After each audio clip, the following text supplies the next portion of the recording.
اتنا مرعوب بھی نہ ہو جائیں ان سے اور اتنا ذہنی غلامی بھی نہ کر لیں کہ جی بس جو کچھ ہو رہا ہے وہ یہودی سازش ہے. یہودی سازش کہہ کے اپنے آپ کو ایک تو ہم بریو ذمہ کر لیتے ہیں نا, وہ جس نے جان چھڑانی ہوتی ہے یہودی سازش.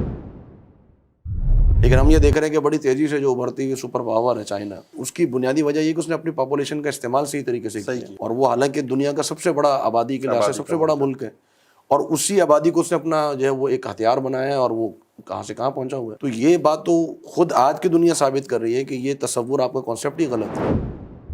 ہمارے لیونگ اسٹینڈرڈ نے بہت ساری چیزوں کو, ہمارے ریسورسز ہیں اس کو تباہ کرنا شروع کر دیا ہے. وجہ یہی ہے کہ ہم اسراف, بس فضول وہ خرچی ایک جملہ میں کہوں گا, اپنی خواہشات کو اگر ہم کنٹرول کر.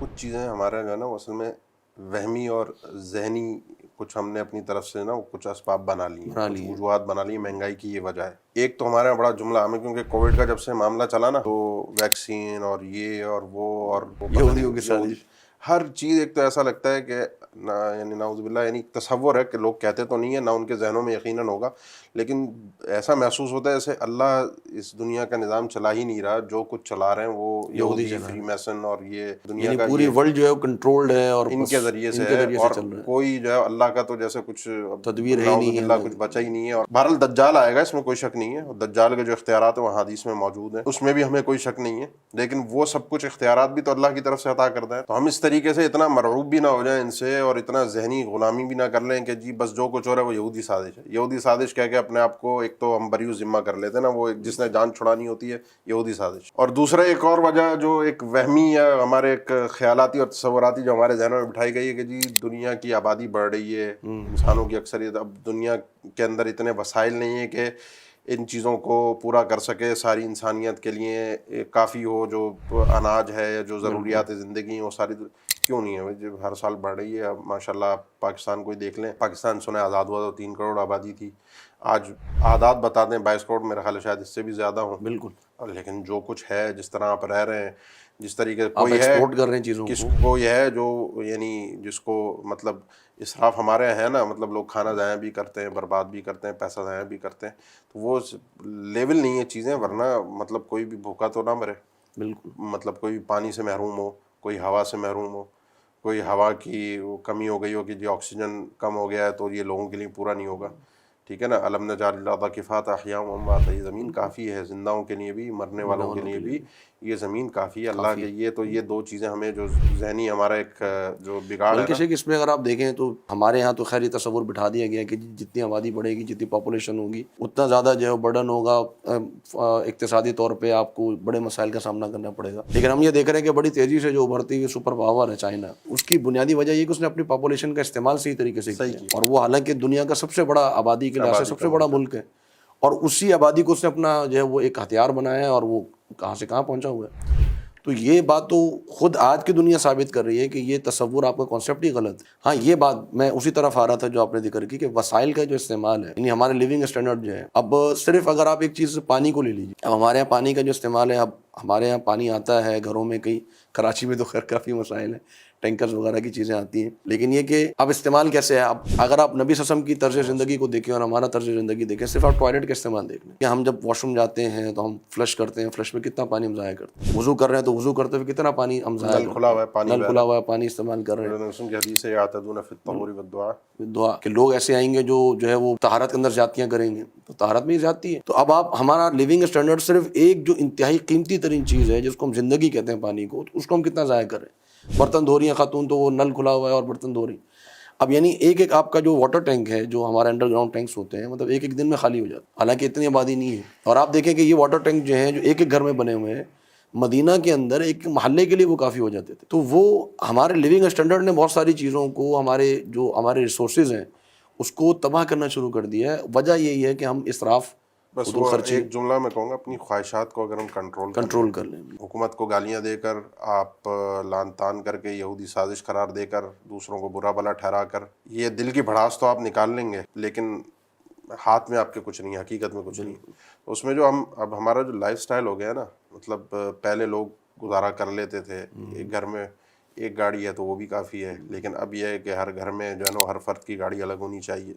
ایک ضرورت زندگی کی ہے، آپ کو نیڈ ہے، آپ اس کے بغیر نہیں رہ سکتے. اور ایک چیز ہے جو آپ کی ایسی ہے کہ آپ مطلب لگژری لائف گزار رہے ہیں. ہم لگژری لائف کے اندر بہت پڑ گئے ہیں، اور اس کی مین وجہ یہ ہے دکھلاوا ہمارے اندر بہت آ گیا ہے کہ ایک دوسرے کی جلن، حسد.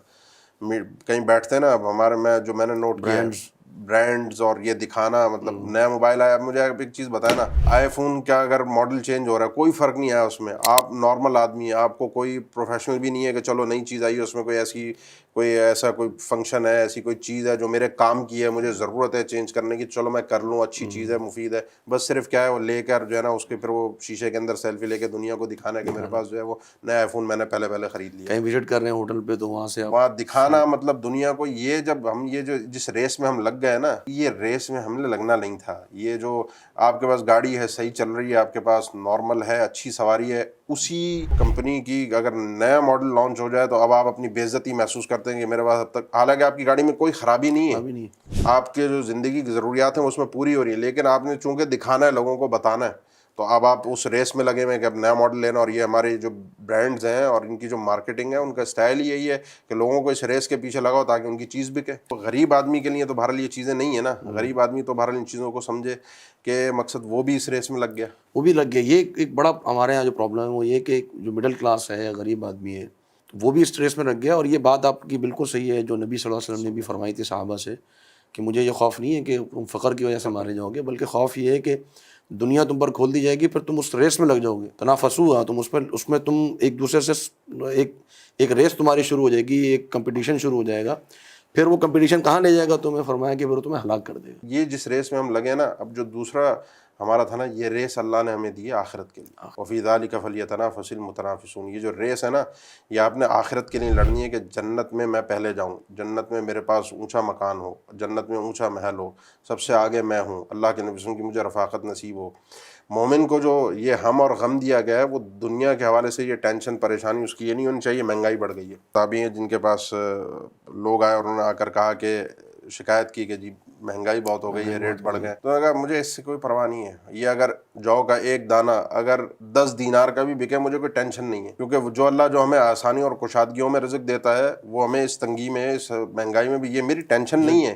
یہ کام اللہ کا، ان اللہ هو الرزاق ذو القوۃ المتین. یہ اللہ کا کام ہے کہ مجھے رزق دے. جو کام اللہ نے مجھے کرنے کو کہا ہے اپنی عبادت میں وہ کروں، جو اللہ کے کام ہے وہ اللہ کرے گا. ہماری ایک بہت بڑی مصیبت معاشرے کی ہے کہ ہم دوسروں کے کاموں میں ٹانگ اڑاتے ہیں، اور سب سے بڑا مسئلہ یہ ہے کہ ہم جو اللہ کے کرنے کے کام ہم اس کی ٹینشن بھی لیتے ہیں اور اس میں ٹانگ اڑانے کی بھی کوشش کرتے ہیں. دوسرا یہ کہ مہنگائی کے حوالے سے ایک چیز اور، ایک ہمارے یہاں مسکنسیپشن ہے جو غلط فہمی ہے، اس کو بھی تھوڑا سا دور کر لینا چاہیے. ہمارے یہ سمجھا جاتا ہے کہ جو مہنگائی یہ ہوتی ہے کہ جی چیزوں کی قیمت بڑھ جائے. حالانکہ حقیقت یہ ہے کہ مہنگائی کا مسئلہ یہ ہے کہ وہ کرنسی جو آپ یوز کر رہے ہوتے ہیں تو وہ ڈی ویلیو ہو جاتی ہے بیسکلی. یعنی ایک چیز آپ مثال کے طور پہ اگر ایک آٹا جو ہے وہ پہلے کرنسی میں ویلیو اتنی تھی کہ وہ 10 روپے میں آٹا کلو آ جاتا تھا، اب وہ ڈی ویلیو ہوگی کرنسی اور وہ اب آٹا جو ہے وہ بچائے 10 روپے کے 40 روپے اور 70-80 روپے پہنچ جاتا ہے. تو مہنگائی اصل میں کیا ہوتا ہے کہ وہ ڈی ویلیویشن ہوتی ہے کرنسی کی، اور اس کی کئی وجوہات ہیں. جیسا کہ ظاہری بات ہے کہ خاص طور پہ ہم یہی ڈسکس کر رہے تھے پہلے کہ اس کی دینی وجوہات زیادہ ہیں بنسبت دنیاوی وجوہات کے، کہ بہت زیادہ ہمارے ہاں جو خاص طور پہ جو نئی ہمارے پاس ایک اکانومی سسٹم ہے اس میں سود اور اس طرح کے جو دیگر مسائل ہیں. ایک پیپر کرنسی ہے جس کے بیک پہ کوئی چیز موجود ہی نہیں ہے، ایک ببل ہے جو ہم نے پھلا لیا، غبارہ ہے تو وہ کسی بھی پھٹ سکتا ہے. اس کے آفٹر شاکس جو ہیں وہ آتے رہتے ہیں. اس کی ایک وجہ جو ہے مہنگائی ہے. اگر ہم تاریخ پہ ڈسکس کریں تو یعنی مہنگائیاں آتی رہتی ہیں دنیا کے اندر، بہت ساری ایسی انفلیشنز ہیں جو مطلب اپنی اسٹریم پر پہنچی ہیں. لیکن آج کل جو غربت ہم اور مہنگائی دیکھ رہے ہیں تو شاید وہ ایک دنیا کی تاریخ میں بہت زیادہ جو ہے وہ ہم ایک سطح پر دیکھ رہے ہیں اس کو.